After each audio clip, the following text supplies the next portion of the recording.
My daughter has done nothing but disappoint me." The words dropped like a hammer in the middle of the hall. Heads turned. Conversations died. My father's voice didn't need to rise.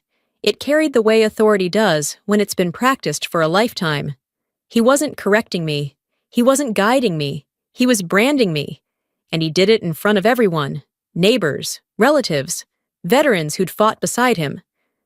He placed his hand on the shoulder of a younger man, a Navy SEAL he called his protégé, and declared him the son he wished he'd had. The room swallowed me in silence. I am Theodora Pruitt, and in that moment, with my father's public rejection burning through my chest, I understood that the wound between us wasn't just old, it was still wide open. The air inside the old naval hall was thick with heat and the smell of fried chicken drifting from folding tables along the wall. Folding chairs groaned under the weight of aging veterans in pressed khaki. Women waved paper fans in front of their faces, and kids darted between legs with cups of lemonade. It was the kind of small-town gathering where everyone knew the order of things, where tradition carried more weight than surprise. My father, Frank Pruitt, rose to the stage with the slow authority of a man who had been saluted his whole life. His shoulders squared as if the uniform were still on him, though tonight he wore a blazer that seemed more like a medal than clothing. The chatter died the moment he cleared his throat. He didn't have to raise his voice. Command clung to him like a second skin. Then, with the precision of a blade, he let the words drop. "All she's ever done is disappoint me."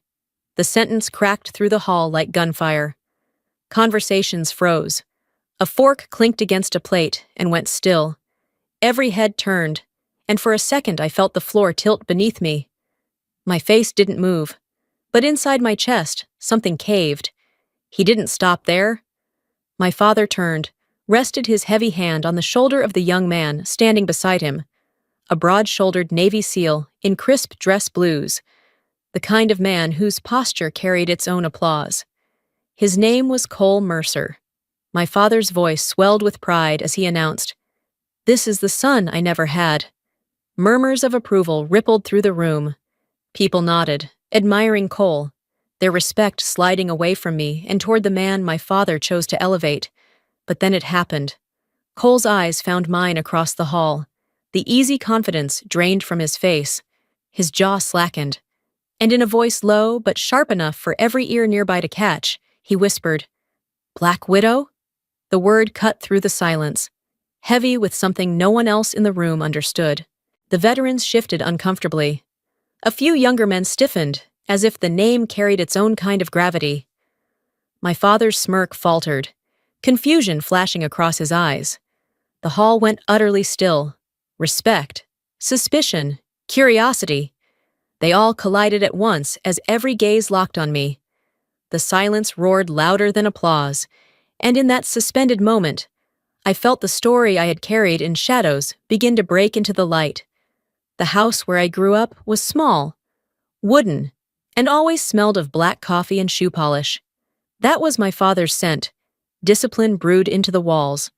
From the time I was 8, he would line me up in the kitchen like a cadet, heels together, shoulders back, eyes locked forward.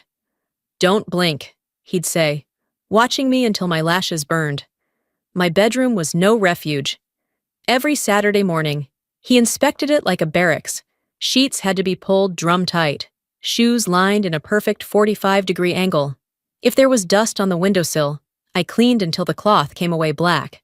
When I brought home a ribbon from track or aced a chemistry exam, he dismissed it with the same flat response. "Don't get smug." The truth was simpler and crueler. In his eyes, the failure had happened the day I was born. He wanted a son, he got me, and every day after was just proof of the disappointment he claimed I embodied. My mother carried the softness he refused to show. She tucked slips of paper into my lunch bag, lines of Dickinson, Frost, Hughes, reminders that there were other kinds of strength. "One day," she'd whisper when he wasn't listening, "you'll fly." When I was 17, I filled out my application to the Naval Academy. I'd left it on the kitchen table, still smelling of ink. My father found it first. Without a word, he ripped it in half, then into quarters, until the pieces littered the linoleum like fallen leaves. He dropped them in the trash and walked away as though he'd just corrected an error in formation. But my mother had already made a copy. Quietly, behind his back. She mailed it in. Months later, long after I had given up hope, a thick envelope arrived in the mailbox. I opened it in the dark of my room, clutching the words against my chest, as though they might vanish if I let go. My dream hadn't survived because of him. It had survived because of her. Annapolis stripped away any illusions.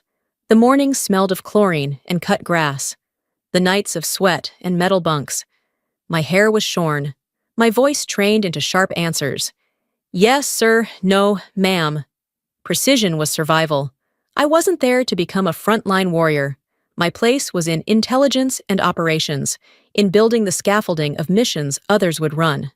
I learned to hear what most people missed, the shift in a voice over radio, the breath that carried fear, the silence that warned louder than sound. At Coronado, the Pacific spat salt into our mouths as men ran with logs on their shoulders. I ran beside them when I could, not to prove I was one of them, but to prove I could keep pace. Respect didn't come easy, but eventually it came, because my plans worked, because when chaos broke loose, my contingencies held. The first real test came on a mission in Africa. A supply truck blew a tire on gravel.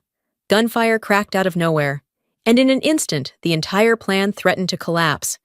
Radios hissed, men shouted. I shifted routes, adjusted timing, recalculated exits. The net held. Every man came back alive. Later, in the heat of the debrief, someone sketched a crude red spider on the corner of the map, a joke at first, then a name, Black Widow. It stuck, not because I killed, but because I spun webs, plans that caught what others never saw coming. That night, I realized the nickname wasn't about venom. It was about survival, about weaving threads strong enough to carry the weight of men's lives. And that, more than any medal, was enough. The first letters I mailed home carried the dust of foreign soil and the sting of sea salt from bases far away. Inside one envelope, I'd slipped a photo of myself in uniform. The bars on my collar still new, my face too young for the weight I carried. Weeks later, the letter came back, unopened. The paper creased from travel, but untouched by his hands. Back in town, whenever someone asked about me, my father shifted the conversation to weather or crops, as if the mention of my name were an inconvenience. He let people believe I was tucked away behind a desk somewhere, shuffling papers no one would ever read. The truth was harsher. He made sure they believed it. My mother was the only line that stayed alive. She called once a week, her voice soft over crackling connections. She never asked about missions, never wanted details I couldn't give. Instead, she asked, "Are you eating? Are you sleeping? Do you have somewhere to pray?" It was her way of keeping me tethered, even across oceans. Then came the day cancer hollowed her out. At the funeral, the church was heavy with lilies and the hush of old neighbors. My father stood by the window, eyes on the parking lot, folding and refolding the program until the paper frayed at the edges. He didn't look at me. He didn't touch my hand. His silence said more than words ever could. Even in death, he would not close the distance. I watched him from across the room and knew the truth with a clarity that seared. No matter what I had done, no matter how far I had come, I had never been and would never be enough for him. In Bahrain, the air itself felt like fire. My office was nothing more than a narrow room with radios stacked high, maps tacked to the wall, and sweat dripping from every beam. Still, it was where the threads came together, where I learned to hear patterns no one else could. Word spread quickly through the teams. "She hears when the web shakes," the men would say, half joking, half believing. The nickname carried weight long before anyone said it to my face. I added a new line to every mission checklist. Who calls home if things go wrong? It was a detail no one wanted to write down, but everyone needed. Soon, before every departure, men would knock twice on the table, a small ritual that became a superstition, then a bond. One night, A young operator approached my desk. His name was Cole. His face still carried the wide-eyed sharpness of someone untested. He cleared his throat and asked quietly, "Ma'am, did you see that coming?" I looked up from the radio log. "I saw what could," I told him. He nodded, the kind of nod that plants itself deep, a truth he would carry long after that night. What he never knew, and what my father would never care to know, was that the mission he walked away from that week had nearly collapsed. My adjustments, my web, had kept it intact. Cole lived because of it. After my mother's funeral, as neighbors whispered condolences, one old veteran leaned close to me and said, "They call you Black Widow, don't they?" The words drifted across the room. My father heard them. He stiffened, then turned his head, choosing once again to ignore what was right in front of him. In that moment, I understood the split in my life. Out there, in sand and salt and smoke, my name was whispered with respect. At home, I remained only what he had always decided I was, a disappointment. After years away, I drove back into the Florida Panhandle. The old Naval Hall had been dressed for ceremony, flags hanging high, tables covered in white cloth, pies lined in neat rows beside sweating pitchers of lemonade. I had mailed my father an invitation, though he never replied. Still, there he was, walking to the stage in his worn suit as though the hall still belonged to him. He gripped the microphone and introduced Cole Mercer, a young SEAL, his hand firm on the man's shoulder. "The son I never had," he declared, pride swelling in his voice. Then he turned toward me, cutting me down with words that sliced sharper than any blade. "All she's ever done is disappoint me." Cole's head snapped toward me, his face paling. His whisper carried further than he meant. "Black Widow?" The entire room heard. My father chuckled, desperate to recover. "She just pushes papers, nothing more." He waited for laughter. None came. The silence grew heavy. Eyes shifted. Doubt spread. For the first time, the room wasn't entirely his. The air thickened, the fans turning lazily overhead while whispers slid like currents through the hall. Cole drew himself upright, voice steady and strong. "With respect, sir, she doesn't file. She saves lives." He told them about the night the convoy's tire blew, gunfire erupting from the dark, the team's seconds from ruin, until my plan rerouted them to safety. Veterans nodded. The younger ones stared wide-eyed, and the room slowly reshaped its vision of me. Near the back, a boy leaned into his father's side, whispering, "She's real." The words spread like fire in dry grass. A veteran pressed a hand to his chest and rose, then another, then more. One by one, they stood, not clapping, not cheering, just silent and solemn, a gesture more powerful than applause. My father's eyes flickered, his jaw tight. The command he had once owned in this hall slipped away. For the first time, he faltered. The hall had fallen into a silence so deep I could hear the whir of the ceiling fans cutting the heavy air. Rows of people stood shoulder to shoulder, their chairs pushed back, their eyes locked on me.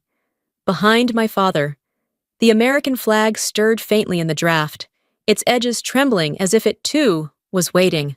I stepped forward, each sound of my shoes against the floor echoing louder than words. My father's posture remained upright, but I could see the tightness in his jaw, the way his eyes flickered to the crowd instead of meeting mine. For a man who had commanded rooms his entire life, he suddenly looked cornered. I stopped a few feet from him, standing where the weight of every gaze converged. My voice didn't need to rise.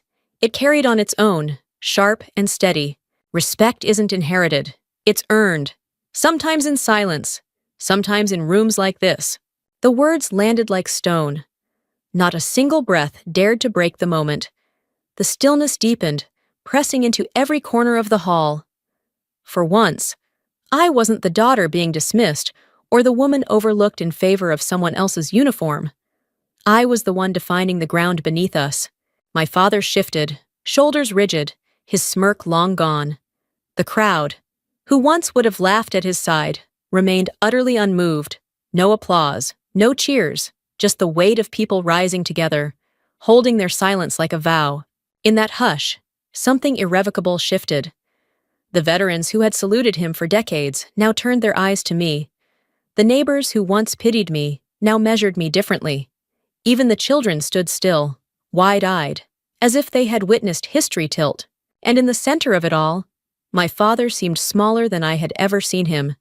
Not a commander, not the man who could silence a room with his presence, just a figure overshadowed by the truth he could no longer bend.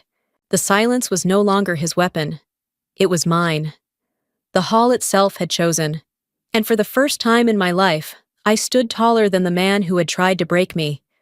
The house looked smaller than I remembered, its paint weathered, the porch sagging under years of heat and storms. Inside, nothing had changed. The smell of coffee and old wood lingered, as if time itself had been ordered to stand at attention. I sat across from my father at the same kitchen table, where I had once been drilled to keep my back straight and my eyes forward.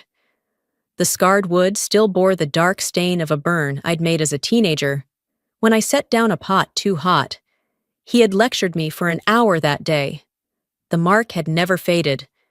Now, his hand rested there, trembling, tracing the outline of that old blemish like a man searching for something he had lost. For a long while, neither of us spoke. The silence stretched, not the sharp silence of discipline, but the heavy silence of years wasted. Then his voice broke it, softer, thinner than I'd ever heard it. "I didn't know," he said slowly, eyes fixed on the table. "I expected a son. That was foolish." The words landed with a weight I had been waiting my whole life to hear. Not an apology, not even close, but the closest he could come to one. I drew in a breath, steady, even. "I didn't need a son to carry your name," I told him. "I carried my own." The truth lay between us, sharp and undeniable. There were no tears, no sudden embrace, just the plain reality spoken aloud after decades of silence. It was enough. He let out a long, uneven sigh, his shoulders slumping as if the burden of all those unspoken years had finally cracked through. His chin dipped, and for the first time since I had known him, he looked small, just a man, no longer a commander, no longer an unshakable wall of authority. His lips parted, and the word came out rough, unpolished, as if it had never been shaped in his mouth before. Proud. One word, nothing else. But it stripped him bare, left him not as the figure who had ruled my childhood with drills and silence, but as a man, flawed, diminished, and finally honest. And that, more than any salute or parade, was the recognition I had never thought I would hear. Part 7, Chapter 10. At my mother's grave. The cemetery lay quiet beneath the spread of old oaks, their branches whispering in the warm breath of late afternoon. Sunlight filtered through the leaves, gold and soft, painting the headstones in a glow that made the silence feel almost merciful. I walked the narrow path until I reached her stone, worn smooth by rain and time. I rested my palm against the cool granite, feeling the rough edges beneath my fingers. My voice came out low, meant only for her. "We're learning, slow, but true." The breeze stirred just then, threading through the trees, and for an instant I swore I could hear her voice folded into the wind, gentle, steady, carrying the words she'd given me at the very end. "Don't run away. Rise above." I closed my eyes and let the air move through me, not fighting it, not grasping at it, just receiving it. When I stepped back, I felt no need for anger, no hunger for triumph. Peace was quieter than I'd imagined. I left the cemetery with the weight finally shifted. What mattered wasn't my father's collapse, or his pride spoken too late. It wasn't the whispers that had carried through the hall. It was that the truth had stood, steady and unshaken, in front of those who needed to see it. The community, Cole. And even my father, though reluctantly, had been forced to face it. That was enough. The story didn't end with his downfall. It ended with my own standing, unbroken, in the place where she'd once told me I would fly.